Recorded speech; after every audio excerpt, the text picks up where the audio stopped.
Welcome back to the Greater You. Always love spending time with you guys and sharing some information, tools, and skills that will help you improve your lives. We're working on the romantic relationship trait series. So let's go ahead and take a look at our share today. So trait number 8 is selflessness versus selfishness. All of these traits are equally important and have a really powerful role to play in our ability to become the person that we want to be in our relationships and to also find someone that has these traits. So, selflessness and selfishness, these are a dichotomy that we see a lot of in our society and culture. And it's important to take a look at this and figure out where we're at with it. So, a couple of thoughts from the beginning here. So selflessness is not a lack of caring for ourselves. It's actually, I think, better characterized to think of it this way. The people that are truly selfless, of course, value themselves too, but they also really equally value other people around them. So there's a lot of different ways to think about this. In fact, just in my last coaching session of the day, the coaching principle that we were discussing was self-sacrifice, which was a really interesting concept that the client wanted to talk about in regards to thinking about sacrifice and how sacrifice can potentially refine us when done correctly, right? And that's an act of selflessness, right? And I would say the happiest people I know are people that are self-sacrificing, not like martyring themselves, not like, oh, look at me, I did something cool. What do they call that? Flexing and I don't know, whatever terminology people are tossing around on that, like moral signaling and all that kinds of stuff. That's not what we're talking about. Truly selfless people kind of usually fly under the radar. But we see that we're selfless when there's a genuine concern for the people around you, genuine concern for the well-being of others, genuine concern for your partner. So this selflessness will show up even in how partners disagree. A truly selfless partner, if they have something that they want to talk about, a disagreement or a challenge in a relationship, because they're selfless, they think about the well-being of their partner when they're approaching the discussion. So they want to be empathic, they want to be kind, they want to take into account the emotional well-being of their partner rather than just driving home a point.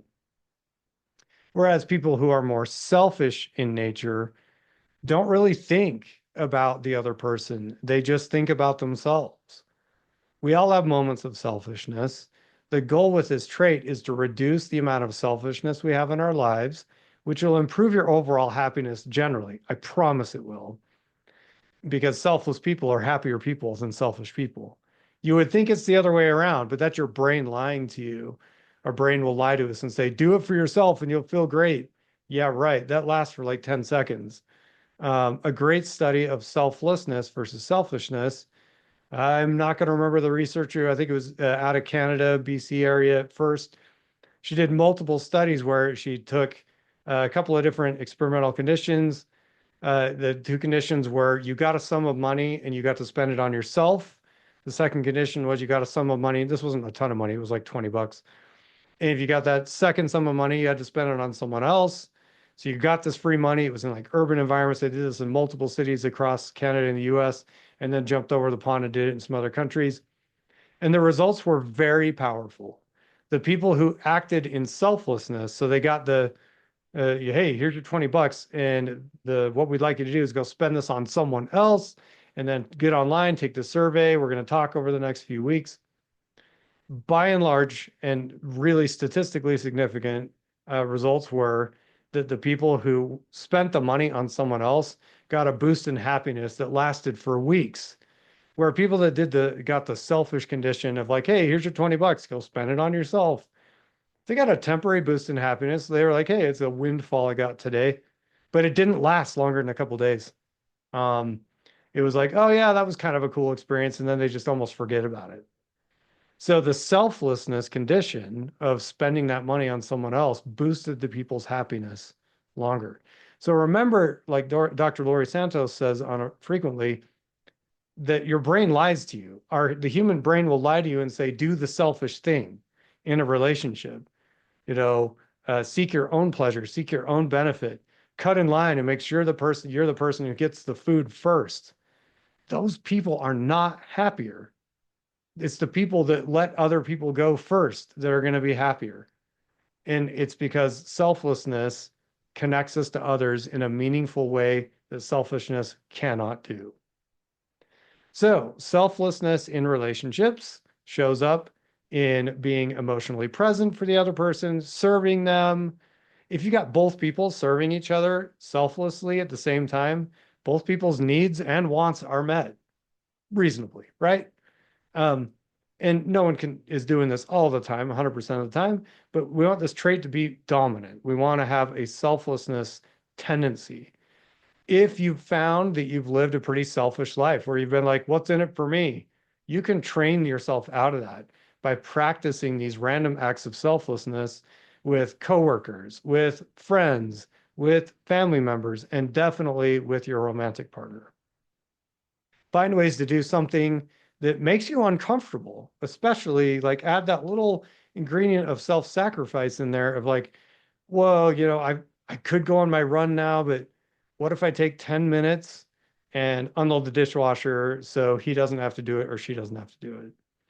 That little extra thing, maybe it makes your run 10 minutes less in time, but how are you going to feel, right? And you'll still get your run in. Let's be honest.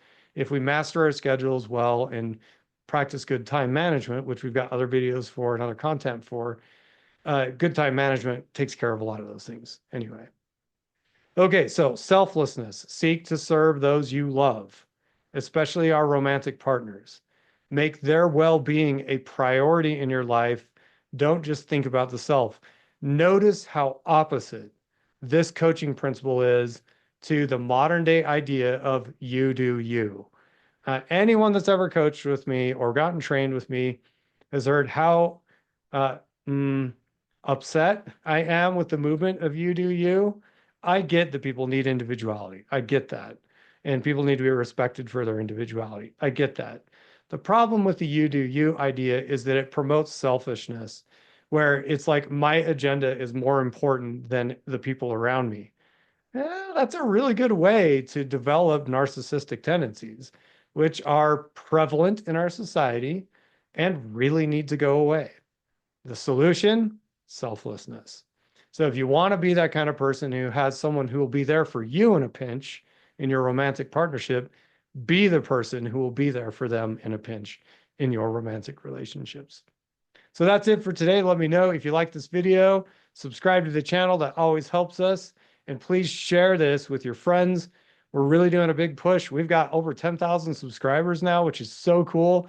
Most of them are in various places on the planet. We'd love to get more of you sharing it with your friends. We'd love to actually have totally global reach with this channel so that more people can learn these tips to make their lives better. So thank you for your time, and we'll talk to you soon.